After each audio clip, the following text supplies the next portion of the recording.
Oussama Ben Laden, descendant d'une des plus riches familles saoudiennes, est l'homme que les Américains ont immédiatement identifié comme étant le chef de l'organisation terroriste qui a frappé le 11 septembre 2001 les tours jumelles du World Trade Center à New York et le Pentagone à Washington.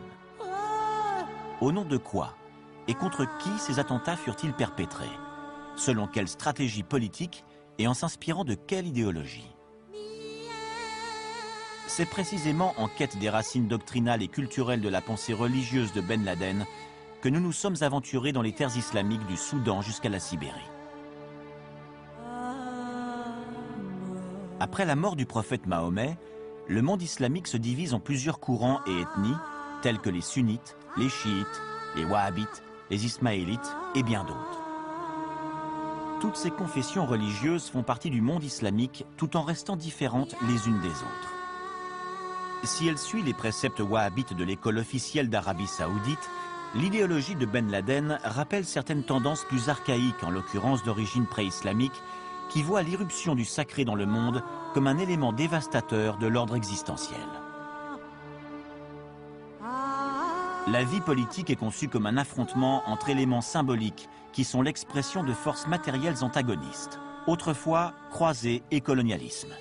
Aujourd'hui, les ennemis historiques sont pour l'islam, le communisme et l'idéologie capitaliste de tout l'Occident, dénommé le Grand Satan.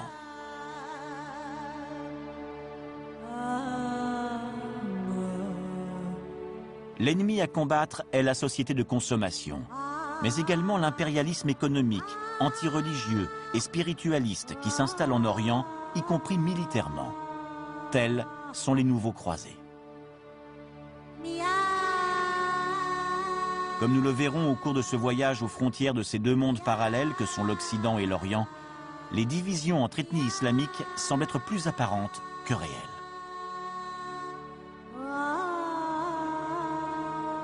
La transversalité fait partie du mot d'ordre. Terrorisme et guerre sont la réponse aux Occidentaux qui veulent s'installer à l'est de la frontière délimitée il y a plusieurs siècles. Celle-là même qui fut définie par le traité géopolitique reliant les mystérieuses 7 tours du diable, du Soudan au sud jusqu'à la Sibérie au nord. Cette géopolitique du sacré s'appelle géomancie. Depuis l'époque des croisades, l'islam vainqueur a matérialisé une frontière reliant 7 étapes: Soudan, Égypte, Liban, Syrie, Irak, Iran, Russie. Par l'un de ses piliers fondateurs nommé Djihad, il revendique la riposte par les armes aux ingérences militaires de l'Occident à l'intérieur de ces pays. Hezbollah au Liban, Pasdaran en Iran, Hamas en Palestine, Frères musulmans en Égypte, Al-Qaïda en Arabie Saoudite et en Afghanistan forment les groupes religieux armés chargés de garder ces frontières. Derrière eux, une vieille tradition islamique continue de refuser tous les symboles américains, des armes jusqu'aux soaps hollywoodiens. Quelle est selon vous l'importance des rapports entre religion islamique, dans son ensemble comme dans l'individualité de ses confessions, et ce qu'on appelle le terrorisme, la guerre armée? Selon moi, la situation est telle que tant que la stratégie du terrorisme sera considérée comme une intervention alternative à la politique, à la diplomatie, c'est-à-dire comme l'une des armes possibles dans la politique internationale,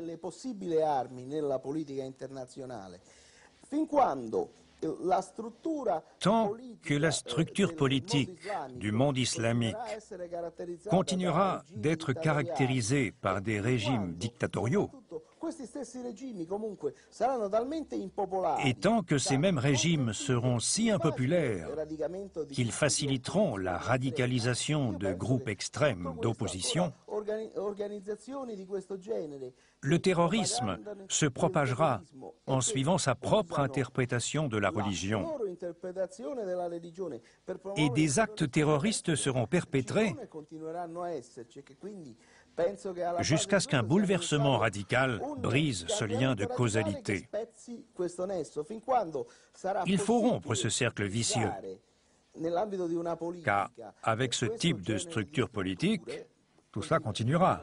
Mais alors quel est l'antidote à cet état de fait? Pour moi, l'antidote pourrait consister à identifier d'abord la façon dont tout cela est géré. On connaissait l'existence d'Al-Qaïda avant les attentats contre les tours du World Trade Center. On connaissait, y compris sa structure financière et les liens internationaux qu'elle entretient. Tant qu'on ne part pas sur une volonté d'isoler les responsables de ce type de structure, qui en font un outil politique, il ne faut pas espérer de résultats. On aura beau démanteler l'organisation en Afghanistan, quelques années suffiront pour qu'une structure identique renaisse ailleurs.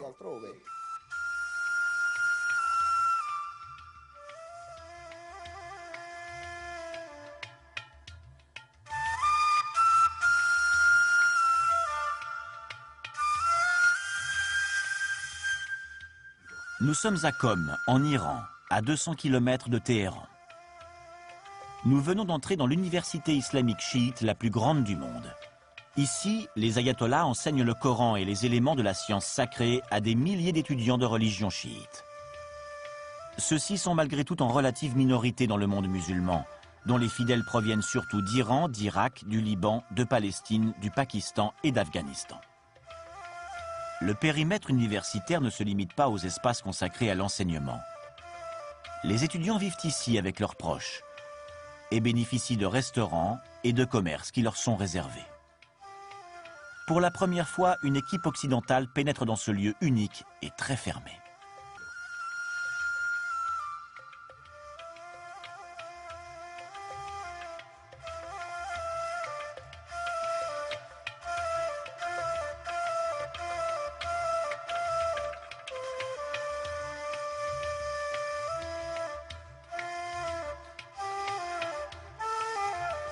Ces boutiques et bazars prennent une tournure très pittoresque au coucher du soleil.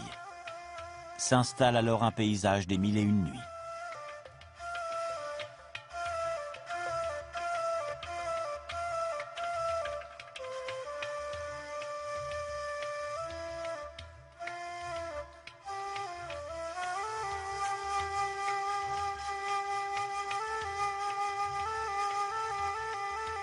Le jour, la cour de la médersa s'anime d'étudiants et d'enseignants qui discutent entre eux de manière très fraternelle.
Nous sommes à Téhéran pour la prière du vendredi.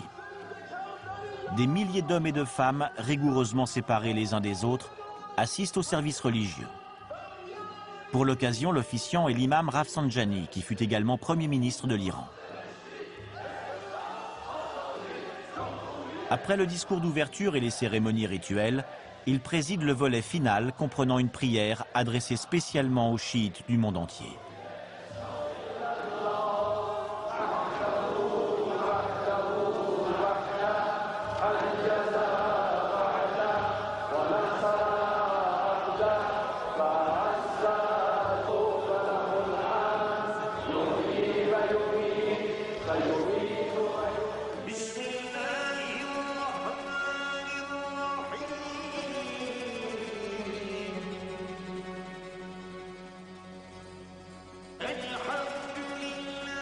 Dans les rues, comme cela arrive souvent après la cérémonie, les fidèles défilent par groupes strictement encadrés sous leurs banderoles uniformément colorées. Il s'agit de subdivisions locales définis soit par leur provenance géographique, soit selon leur appartenance à des confraternités religieuses, dont les engagements religieux, mais aussi politiques dans les villes et surtout dans les campagnes, sont souvent intégristes.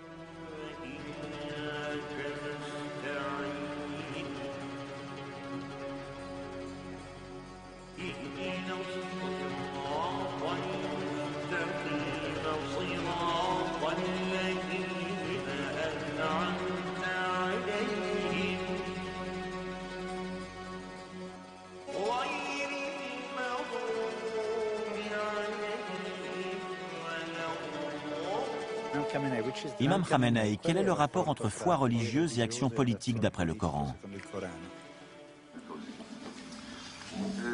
La révélation de Dieu apparaît dans un message de libération, d'exaltation de l'être humain, à laquelle on accède en renversant les abus de l'impérialisme. C'est la foi de Dieu qui a noyé le pharaon dans la mer Rouge et qui a fait s'écrouler les empires de Rome et de Byzance. Quand un tyran prétend faire de son peuple la race élue et les autres ses esclaves, les déshérités peuvent reprendre en main leur destin s'ils suivent les messages des prophètes. À présent, ce sont les Américains qui oppriment les peuples islamiques à travers l'État d'Israël. L'aube de la révolution de 1979 en Iran a prouvé que la libération était possible et le reste est venu en conséquence. Aujourd'hui, le cancer sioniste implanté au Moyen-Orient sera le prochain à s'écrouler.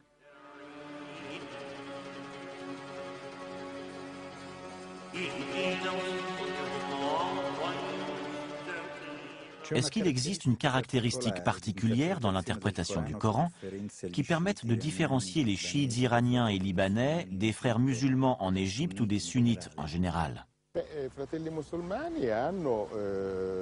D'abord, les frères musulmans n'ont absolument rien de commun avec les mouvements que vous venez de me citer.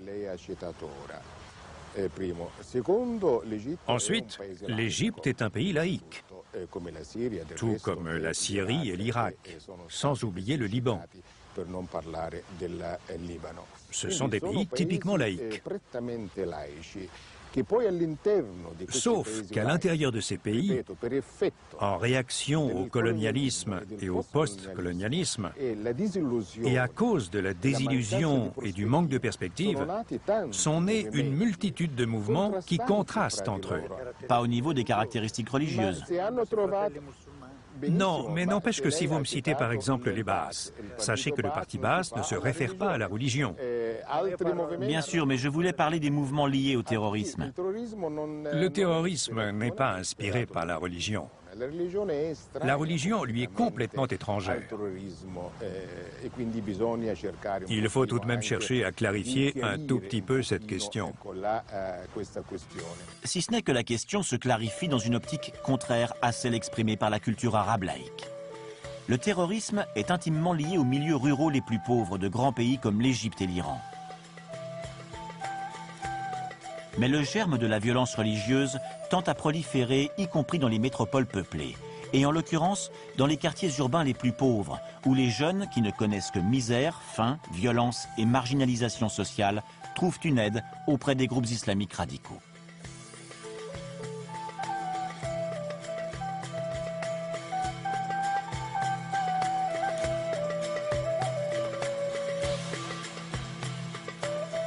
Nous sommes en Égypte, dans la cité des Morts, au nord du Caire. Un lieu difficilement accessible aux Occidentaux.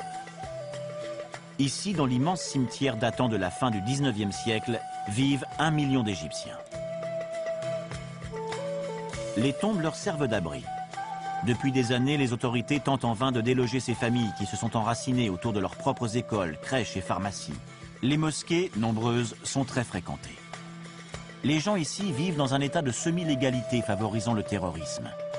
Dans cette zone ont grandi plusieurs responsables égyptiens des attentats du 11 septembre 2001. Les frères musulmans proviennent souvent des campagnes avant de venir vivre en ville, clandestinement, dans la cité des Morts. Située dans le centre historique du Caire, l'université d'Al-Azhar est la plus ancienne et la plus célèbre du monde islamique. Notre guide insiste sur le fait que ces étudiants viennent du monde entier et nous explique que l'on exclut systématiquement les étudiants de confession chiite, suspectés d'entretenir des liens avec les milieux terroristes.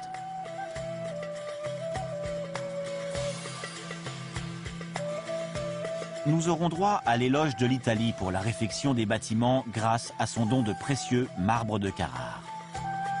À la différence de Téhéran et de l'Iran, ici, hommes et femmes cohabitent dans les espaces réservés aux discussions et aux prières. Cette université est la plus fréquentée par les Occidentaux, en particulier les Français, Allemands et Anglais convertis à l'islam et qui deviennent souvent les interprètes les plus rigides et les plus catégoriques des textes sacrés.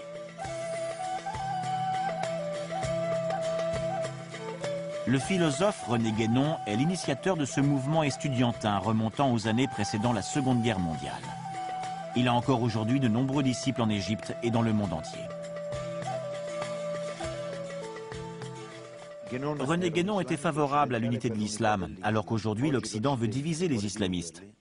À qui profite cette opération? Elle sert à garder sous contrôle et à maintenir sous pression la population arabe, la population islamique, pour la forcer à construire un marché pour les produits occidentaux. C'est tout.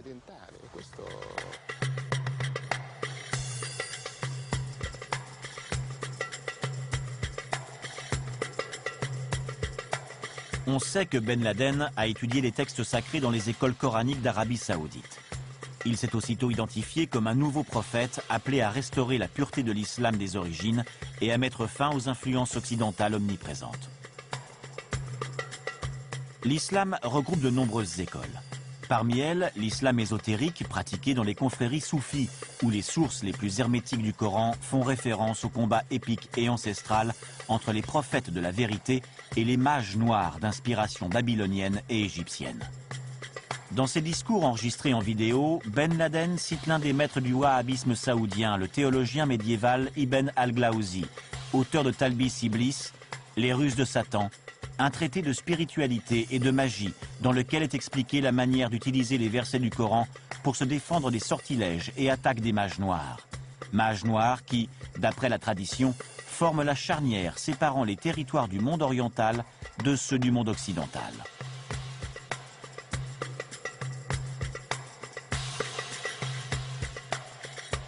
Nous avons réussi à retrouver et à filmer ces tours, antiques pièces archéologiques, traces de diverses traditions et civilisations, de la préhistoire soudanaise au pharaon, de Nabuchodonosor à l'islam archaïque et jusqu'à la tradition chamanique. Mais l'Occident a complètement occulté la réalité des choses. L'administration Bush disait être en guerre, non pas contre l'islam, mais contre quelques groupes déviants d'un islamisme adepte des pratiques assassines et diaboliques du terrorisme. Ainsi, Ben Laden et ses sbires apparaissent-ils à nos yeux comme la représentation parfaite du diable et de ses acolytes infernaux. À travers lui nous parvient l'image emphatique du terrorisme islamique, qui devient l'expression concrète d'actions de magie noire, partie d'un cadre religieux moins bien aspecté, celui d'antiques récits comme le Vieux de la Montagne et ses assassins, les Hashashin, des combattants du Moyen-Âge semblables aux groupes extrémistes qui sévissent aujourd'hui.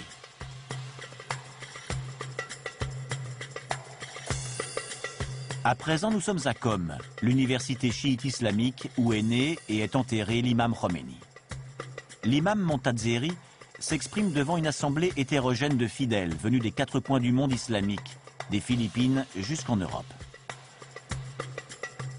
Il dénonce l'idéologie de Ben Laden, qui voudrait faire régner le wahhabisme saoudien sur l'islam, et son initiative de recréer une sorte d'empire ottoman du XXIe siècle. Il rappelle également comment Ben Laden, jusqu'à peu de temps avant ses attentats, était très proche des Américains qui s'étaient installés avec lui en Afghanistan après avoir bouté hors du pays l'envahisseur soviétique.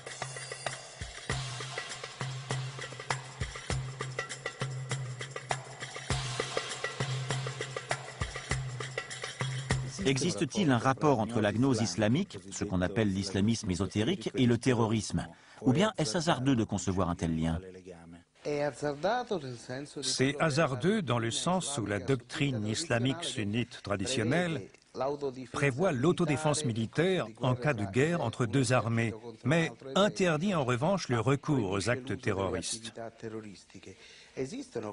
Ceci dit, il existe depuis le Moyen Âge des sectes extrémistes qui légitiment au contraire la pratique du terrorisme et qui vont même jusqu'à développer l'idée d'une récompense paradisiaque pour leurs militants, en les poussant véritablement à attaquer en période de paix des personnes qui ne s'y attendent pas.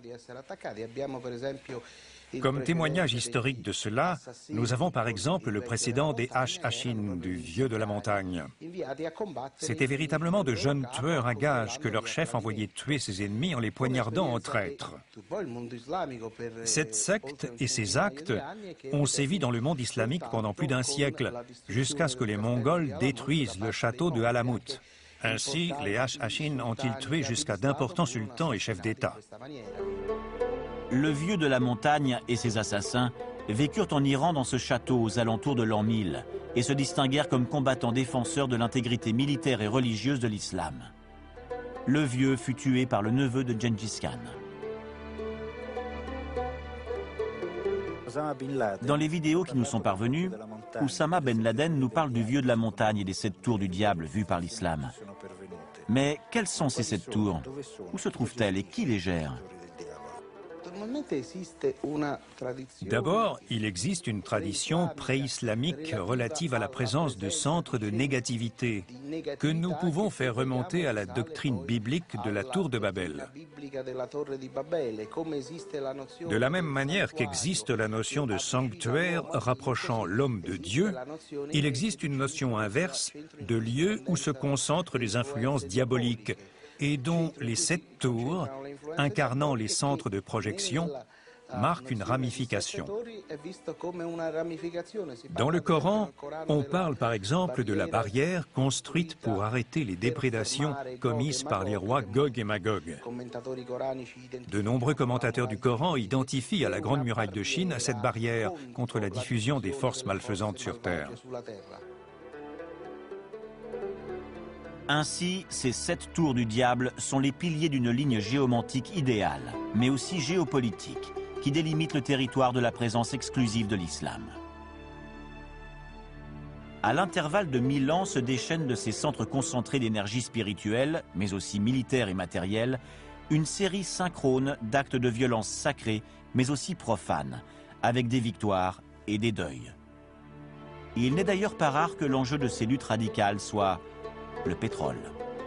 Car le pétrole est une richesse immense créée par la putréfaction des substances de la terre. Nous sommes ici à Bassora, à la frontière entre Irak et Iran.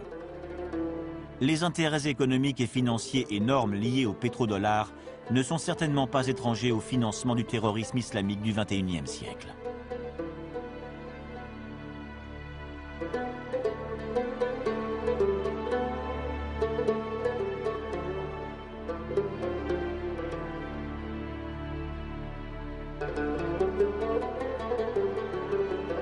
Qui gère cette magie noire pratiquée contre le monde occidental? Normalement, la plupart de ces centres sont isolés. Il n'existe pas de véritable sacerdoce diabolique. Il n'y a pas de véritable culte tournant autour de ces pôles.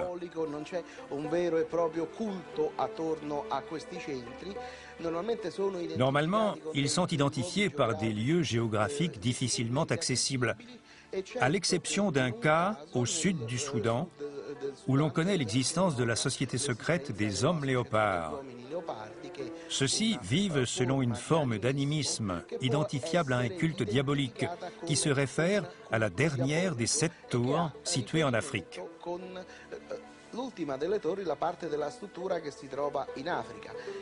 En ce qui concerne l'Iran, on trouve les Yézidis, eux aussi adorateurs de cette tendance luciférienne à interpréter les choses, et qui, même s'il s'agit d'une secte pacifique et non terroriste, peuvent être considérés comme un prolongement de ce culte de Lucifer qui propage des influences négatives.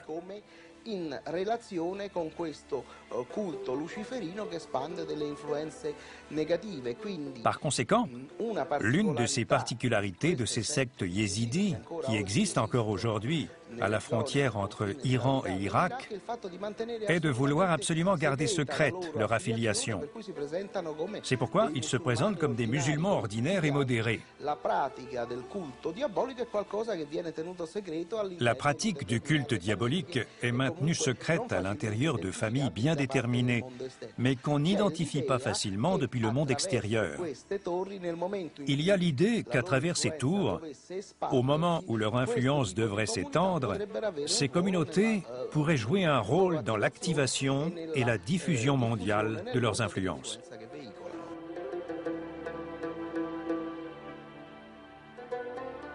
Professeur Grossato, les communautés ésotériques gardiennes des 7 tours ont-elles la possibilité effective de révoquer les composantes archaïques, appelons-les même magiques, qui sont aujourd'hui intégrées au monde islamique? Une fois de plus, il faut se référer pour cela à l'ésotérisme islamique, c'est-à-dire au soufisme. Par tradition plutôt orale, mais également écrite, en comparaison avec les 7 pôles spirituels qui régissent le destin de l'humanité islamique, il existe 7 tours réparties sur un parcours couvrant les 7 climats, c'est-à-dire de l'équateur au cercle polaire arctique, et ce depuis des siècles. On peut aussi définir ces tours dans leurs grandes lignes, puisque dans les années 30, René Guénon en fait le compte-rendu du livre « Aventure en Arabie » de l'américain Seabrook, lequel avait fait un voyage en terre yézidi et chez les Druzes. On y apprend notamment que Seabrook a pu accéder à certaines de ces tours du diable dont il indique l'emplacement. Dans son compte-rendu de l'ouvrage, René Guénon approfondit son discours.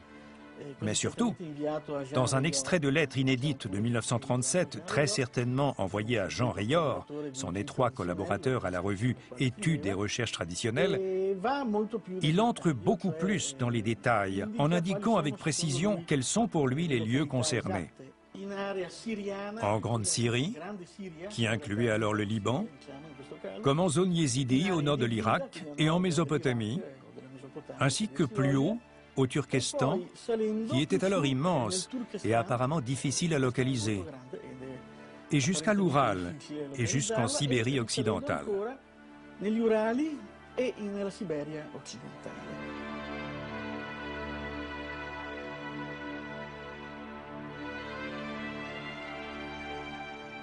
Pourtant, les 7 tours et autres ruines archéologiques semblent appartenir à des civilisations, des régions, des religions et des architectures absolument disparates, très différentes entre elles, et éloignées dans le temps comme dans l'espace.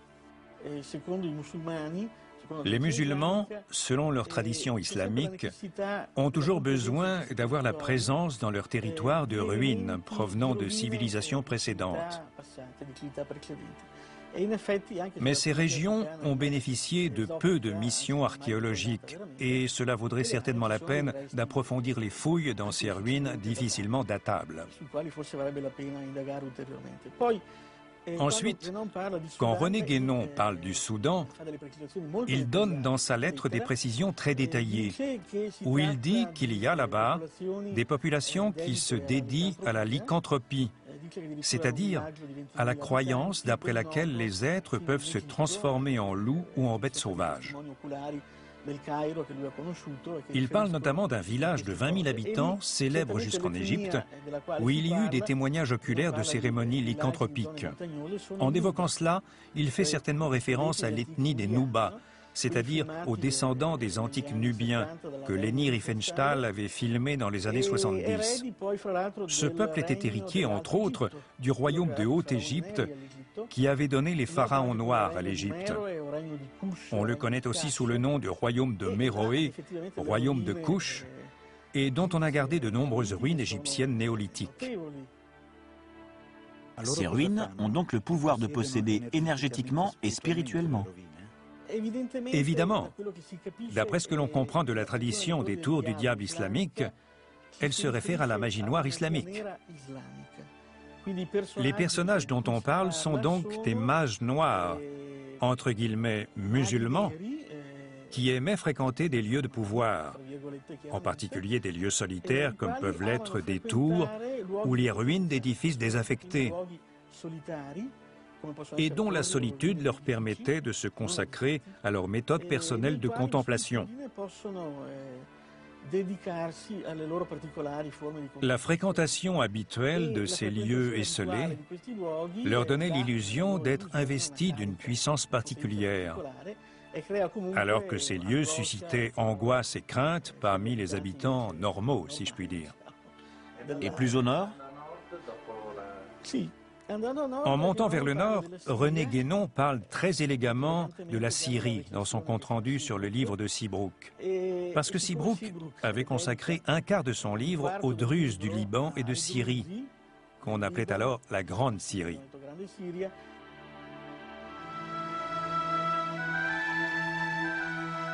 À seulement 2 kilomètres à vol d'oiseau de la tour du Diable Druze, au-dessus de Beyrouth, une équipe de télévision entre pour la première fois dans les camps de réfugiés palestiniens de Sabra et Shatila. Nous ne sommes qu'à quelques kilomètres de l'aéroport international de Beyrouth, dans le quartier le plus pauvre et le plus peuplé de la ville, en zone sud-ouest, où les Hezbollah tiennent solidement les rênes politiques des chiites locaux. Les groupes intégristes islamiques sont en fait les seuls à offrir une assistance à ces déshérités. Sous leur protection et celle des troupes d'occupation syriennes, les 30 000 Palestiniens qui ont échappé aux massacres perpétrés par les Israéliens et par les milices libanaises des années 70 vivent dans un état de semi-légalité. Ils n'ont quasiment ni papier, ni instruction, ni assistance sociale et sanitaire. C'est l'un des foyers les plus impressionnants de manipulation intégriste islamique en faveur du terrorisme. Bientôt, les jeunes iront grossir les rangs de l'intifada du Hamas, du Hezbollah, d'Al-Qaïda et d'autres groupes.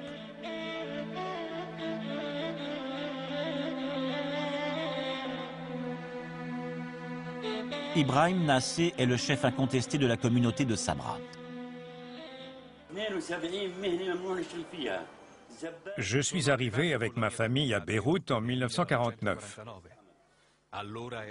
J'étais jeune. Nous nous étions enfuis de Haïfa, une région qui produisait citron et pamplemousse. En quelques mois, les Juifs qui venaient s'implanter nous ont empêchés de continuer à vivre sur notre terre, que je ne vois plus désormais qu'à la télévision. Cette terre qui, depuis des centaines d'années, avait toujours été celle de notre peuple palestinien. Nous sommes arrivés avec très peu d'économies, mais pleins de rêves et confiants de pouvoir nous enrichir pour retourner ensuite au sud. Mais notre illusion s'est rapidement brisée. Certes, le peuple libanais nous a accueillis, mais il nous a marginalisés et immédiatement parqués ici, comme dans un énorme camp de concentration. Il ne nous a jamais accordé nos droits civiques. Nous vivons désormais en pleine illégalité. Clandestinement, nous volons l'éclairage, le gaz et l'eau des Libanais. Mais nous n'avons pas d'autre choix. Nous sommes tous des clandestins en pleine crise d'identité. C'est cela le drame de nos jeunes. Ils n'ont pas d'identité.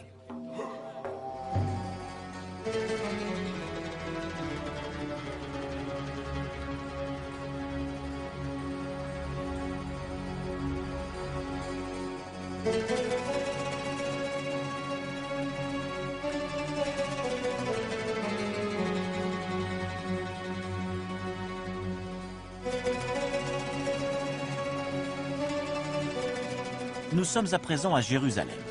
La ville est divisée en 2 parties très différentes l'une de l'autre. L'une est verdoyante, riche et moderne.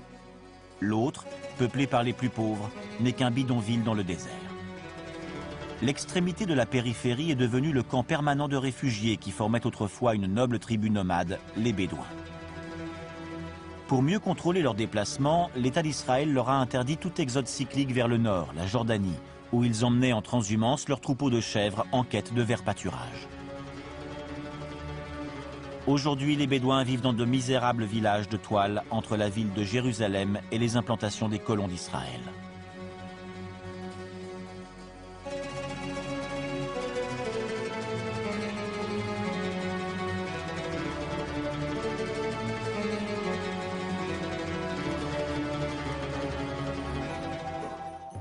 Nous sommes comme des oiseaux sans ailes.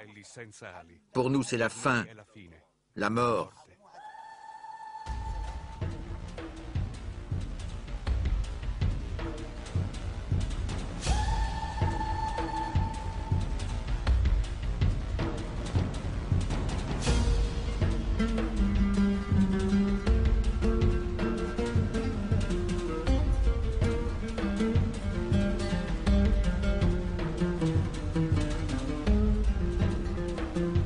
Dans cette zone infecte entourée de vautours et de hyènes, encore plus affamés qu'eux, les derniers bédouins dépérissent.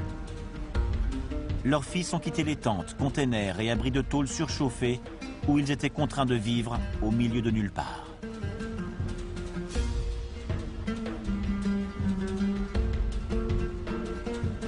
Ils ont rejoint la bande de Gaza où ils se sont enrôlés il y a plus d'1 an dans l'intifada du Hamas, grossissant ainsi les rangs des terroristes kamikazes.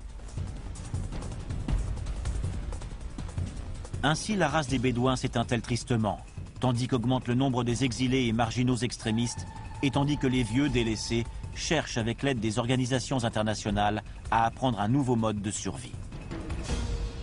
Autrefois bergers, ils essayent désormais de devenir des paysans sur cette terre aride et hostile. Mais pour ces personnes âgées, il est sans doute trop tard.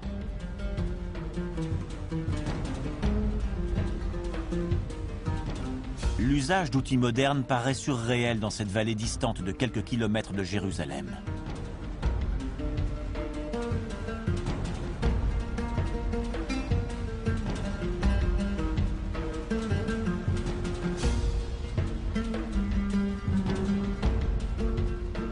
Les déplacements à dos de mulet, symbole de l'éternel Moyen-Âge islamique, paraissent plus en phase avec le paysage.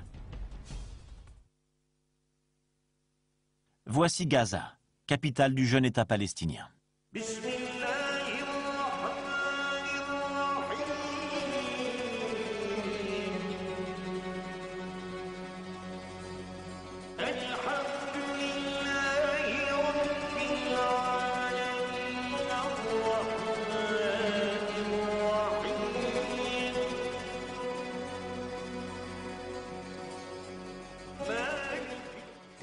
L'islam a succédé à des religions plus archaïques, comme l'animisme et le chamanisme. Mais d'après vous, existe-t-il une magie typiquement islamique?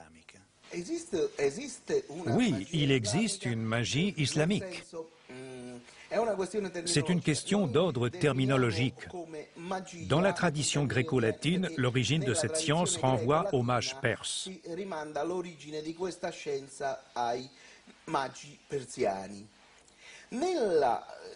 Dans la tradition islamique, et donc en arabe, le fait d'utiliser le mot Magius signifie parler de zoroastrisme, c'est-à-dire de manichéisme. Par conséquent, la connaissance que nous considérons comme de la magie ou comme une série de connaissances hermétiques ne prend pas la même appellation dans le monde islamique puisqu'on l'appelle la science des balances.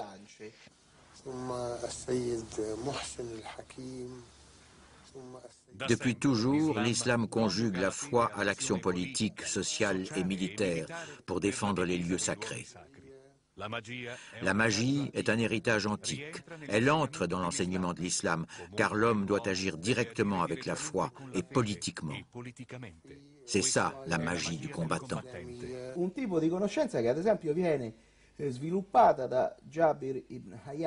Jépher, philosophe de l'islam médiéval et disciple de l'imam Jafar Assadi, le descendant de 4e génération du prophète Mahomet, a réintégré cette connaissance de la magie comme faisant partie de la doctrine islamique d'origine.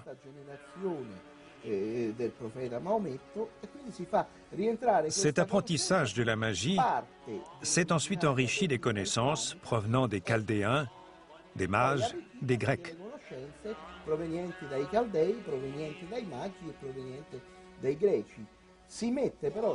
Cependant, il met toujours en garde contre la possibilité d'une utilisation négative, c'est-à-dire contre ce que nous considérons comme la magie noire, et que le Coran décrit comme une tradition dérivant à l'origine de l'implantation des anges tombés à Babylone.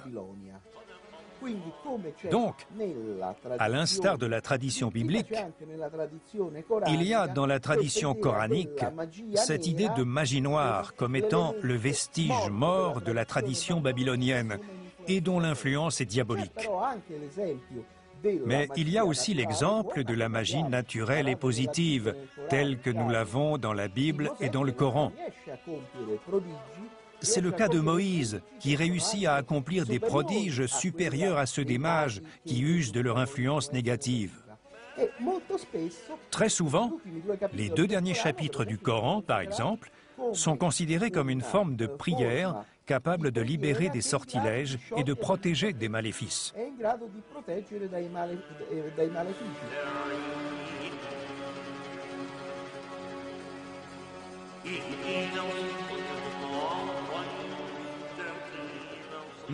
Nous, les Yézidis, nous descendons d'une seule et même lignée islamique, mais nous sommes des nomades. Il est donc impossible de nous incorporer à l'une des nations créées par les infidèles il y a seulement 100 ans. À force d'errance, chacun de nous, avec sa famille, a fini par choisir de s'établir dans un lieu plus ou moins stable. Moi, par exemple, je vis dans le désert, près de Qom, en Iran.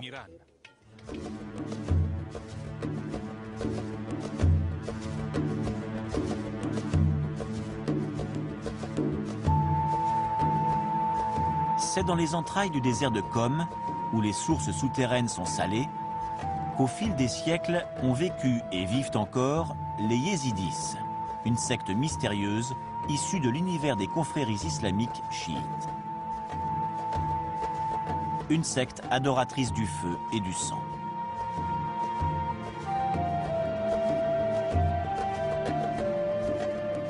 Au centre de Téhéran coule la fontaine de sang, en mémoire des martyrs de la Révolution. Voici le portrait du 13e imam, l'imam sans visage, le Rédempteur, incarné pour certains par Khomeini. Le feu éternel de Zarathustra représente la lumière éternelle de Lucifer. Lucifer est le porteur de lumière, et les 7 tours du diable sont l'expression de Lucifer.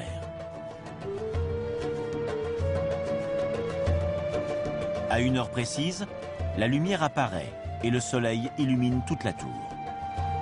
Puis, à midi, c'est le moment de l'adoration. Le soleil éblouit de toute la puissance de sa lumière. À chaque changement de saison sont organisées des cérémonies spéciales, des solstices aux équinoxes.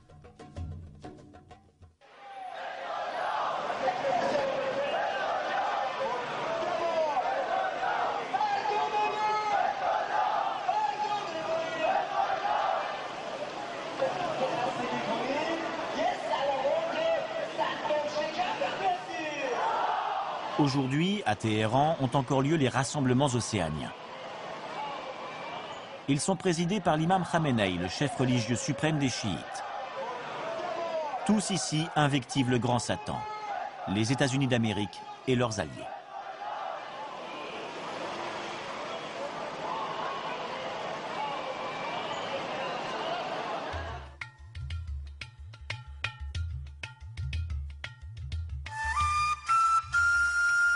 En allant vers le nord, on trouve la 7e et dernière tour, en Russie, sur les rives du Dniepr. C'est ici que les tribus islamiques nomades yézidis se sont sédentarisées. Avec l'arrivée des Slaves, elles se sont métissées. Ainsi, au XVIIIe siècle, prend pied une secte religieuse déviée de l'orthodoxie, celle des derviches sauteurs. Ceux-ci pratiquent la magie sexuelle, à laquelle prit part Raspoutine dans sa jeunesse lorsqu'il venait dans ces contrées russes avant de partir vivre à la cour du tsar Nicolas II à Moscou. Dans ces images extraites d'un film muet datant des premières années des soviets, on comprend à quel point l'esprit transgressif de ces derviches yézidis, alors gardiens de la 7e tour du diable, était populaire.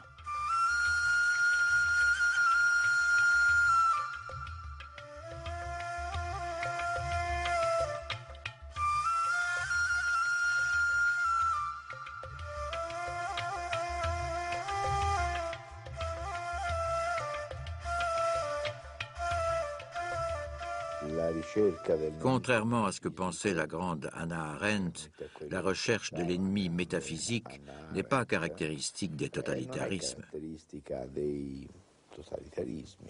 À moins que le système libéralo-libéraliste occidental ne soit lui aussi, à son tour, susceptible d'être interprété comme un totalitarisme.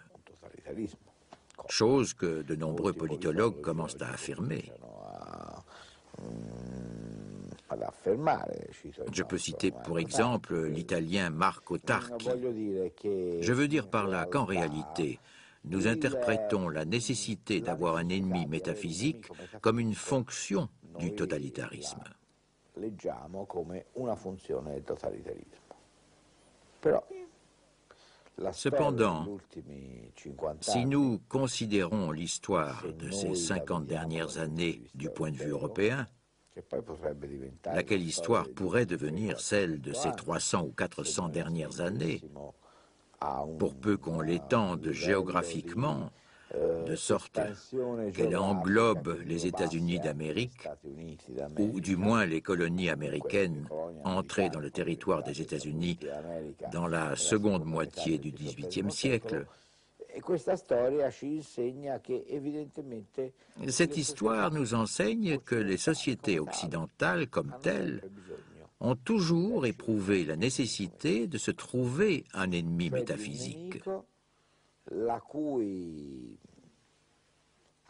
c'est-à-dire un ennemi dont la raison d'être est totalement contraire à celle des cultures occidentales modernes.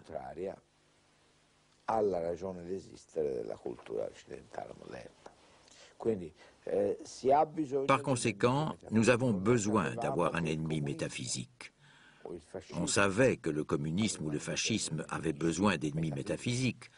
Ceux-ci pouvaient être les religieux ou bien un ennemi de classe, un franc-maçon, un juif, etc.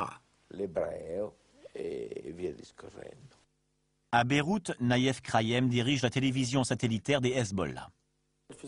La télévision satellitaire du Parti de Dieu s'appelle Al-Manar, qui signifie le phare. Nous cherchons à véhiculer le message du prophète et nous faisons figure d'exception dans le monde des télévisions. Nous ne vendons pas sur notre antenne de biens matériels comme des machines à laver ou des chansonnettes, mais nous nous proposons de diffuser à travers le monde le point de vue de ceux qui organisent leur vie autour de Dieu. Les gens qui font de la télévision chez nous sont semblables à ceux qui combattent armes au poing le grand Satan.